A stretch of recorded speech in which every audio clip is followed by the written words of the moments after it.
Ką žinau į 5 klasę jau, ką žinau į 5 klasę jau, ką žinau į 5 klasę jau, tai su dviračiu nevažiuosiu, ne 10 kartą mane pagauna, o 100.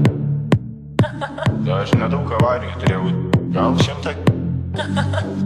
Bet vairuodamas automobilį tu gali, padarydamas avariją, sužeisti praeivį tiesiog. Tai ten buvo.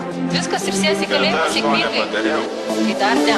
Tai klausimas, kada tai padarysi, tu dar teisę neturi, už tiek jau turėjai avarijų. Ar nebijai, kad tave pasakys į kalėjimą? Ai gerai, tik nespan, ai gerai, tik nespan, ai gerai, tik nespan, tik nespan, ai gerai, tik nespan, ai gerai, tik nespan, ai gerai, tik nespan, tik nespan, tik nespan.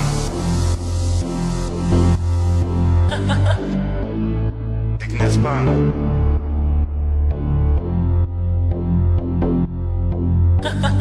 O galiu paklausti, ar tu truputėlį nesi apspangęs dabar mūsų studijoje? Aš? O gal?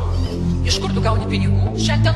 O pinigų iš kur gaunu, tai čia jums tikrai neaktualu žinoti. Irgi ne mano reikalas. Be abejo.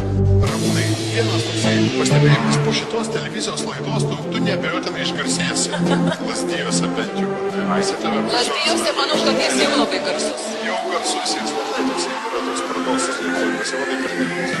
Žvaigždė